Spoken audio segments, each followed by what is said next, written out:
The mainstream media is abuzz with the Republicans' struggle to pass President Trump's signature bill. Is this merely about party chaos? Or is it a fight to curb runaway spending, secure the border, and prioritize taxpayers? Stay with us as we cut through the noise and reveal the real stakes at hand. Hello, and welcome to That News Show, where we discuss the latest facts, fakes, and hypocrisy as reported by the legacy media. Let's roll the tape. Good evening and welcome to the show. This focus shifts when Republicans are poised to succeed, revealing just how detached the left really is. Under Biden and Harris, Democrats have transformed every debate into a lecture on trust, all while undermining the economy and neglecting border security. MSNBC reports that Republicans are struggling to pass President Trump's significant bill. Tonight, we'll explore who truly benefits from the media's fixation on Republican divisions. Indeed, there are issues within the Republican Party. It's hardly surprising given their typical narrative. These are the same commentators who for years supported every unsuccessful policy of the previous administration. The Biden-Harris administration, which they now conveniently forget as they paint Republicans as disorganized, is that the American people, or the entrenched power brokers who prefer to maintain the status quo. This problem isn't exclusive to one party. Yet the media chooses to highlight internal conflicts and procedural details rather than the progress being made. The true chaos was witnessed during those 4 years marked by uncontrolled borders, excessive spending, and a foreign policy that favored global elites over American workers. Time to dive in. The Senate does pass this bill by the skin of its teeth. Its version then also does have to go back and pass the House as Congress tries to meet the White House deadline of July 4th, which is Friday. Late last night, several conservatives huddled with Speaker Thune as it became clear an amendment they were pushing to further reduce Medicaid spending did not have the votes to pass. The Congressional Budget Office estimates the Senate's bill would add more than $3 trillion to the national debt, while also cutting federal spending on Medicaid by more than $1 trillion. The legislation would result in nearly 12 million Americans losing insurance by the year 2034, all of that according to the CBO. Meanwhile, we heard lawmakers frustrated about the process for a number of reasons, including this one from Democratic Senator John Fetterman of Pennsylvania. Now, Republicans face criticism as they attempt to implement fiscal responsibility. Republicans in the Senate narrowly passed the bill, but it now faces a critical test as it returns to the House. The Congressional Budget Office's projections have sparked controversy, with critics painting a grim picture of Medicaid cuts and coverage losses. While conservatives advocated for deeper Medicaid cuts, they lacked enough votes, underscoring the difficulty of achieving substantial reform against entrenched interests. Despite some party members' reluctance, the White House is advocating for unity and focusing on long-term national interests rather than short-term electoral gains. The legislative battle continues, especially with the House review pending, but this bill represents a positive move toward limited government and meaningful reform. The looming July 4th deadline adds significant pressure, highlighting the deep divisions among Republicans. While the media may focus on moderate dissenters and procedural issues, the real story is the bill's potential to create a sustainable safety net that rewards work, protects the vulnerable, and corrects past excesses. The bill's measures to tighten Medicaid eligibility, exclude illegal immigrants, and increase state flexibility are crucial steps toward accountability. Lisa Murkowski and Susan Collins seem to be leaning no with their concerns about Medicaid cuts. And then you have a host of fiscal Republicans, fiscal hawks, who it really seems unclear what way they will go. These are people like Rick Scott, Ron Johnson, and Mike Lee. Essentially, those three had held out support for the budget, for the procedural vote over the weekend, saying they weren't going to support it. But what clinched their support was John Thune saying that he would back an amendment vote, he would hold an amendment vote, and support an amendment vote to implement additional Medicaid cuts in the bill. With the looming July 4th deadline in the House revisiting the bill, this is a critical moment for Republicans to demonstrate responsible governance, make difficult decisions, and prioritize the interests of both taxpayers and the truly needy. As the Senate progresses, it faces the challenge of crafting a bill that curtails Medicaid's excesses while preserving its essential purpose. Fiscal conservatives like Rick Scott, Ron Johnson, and Mike Lee advocate for more substantial Medicaid reductions and have withheld their support pending a vote on an amendment to further curb federal spending. John Thune's support for this vote underscores his commitment to fiscal discipline and the necessity to address the inadequacies of the current system. The mainstream media often focuses on Republican divisions and portrays reform efforts as harsh while overlooking the real danger, a bankrupt system failing to fulfill its promises. This internal debate reflects the party's struggle to align compassion with fiscal responsibility. The push for an amendment vote is a step towards legislative transparency and accountability, which contrasts sharply with the previous administration's approach under Joe Biden and Kamala Harris, who expanded entitlements without enough consideration of the national debt or future implications. While the moderates' worries are valid, they must be balanced against the fact that unchecked entitlement spending jeopardizes the program's long-term viability for those most in need.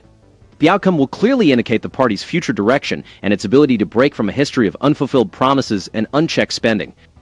Senators Murkowski and Collins have expressed concerns about the extent of Medicaid cuts, highlighting the ongoing tension between moderate and fiscal conservative factions within the Republican caucus. The amendment process is not a sign of dysfunction, but a demonstration of the party's commitment to open debate and legislative improvement. Practices neglected during the Democrats' tenure when they passed significant spending bills with minimal discussion or oversight. So, Sam, what's your sense of the nose holding that may be going on by some Republicans who consider themselves conservatives over the course of their political career, voting for something that's going to add $3.3 trillion, according to the CBO, to the debt over the next 10 years? That's going to gut Medicaid. That's what Senator Collins is arguing for here. We've got to get this Medicaid money to rural hospitals in states like Maine, but in states across the country. It's how those hospitals exist. Is this a painful vote for many Republicans to take? The use of dramatic visuals and selective sound bites from moderate Republicans or Democrats on MSNBC reinforces a narrative of Republican harshness. The real issue is not just a few Republicans struggling with a difficult vote. It's about a party confronting the consequences of extensive government expansion and taking steps, although imperfect, to curb spending and enforce fiscal discipline. MSNBC's reporting would benefit from more thorough fact-checking of Democratic statements, inclusion of independent experts on entitlement reform, and a broader perspective on Medicaid's challenges.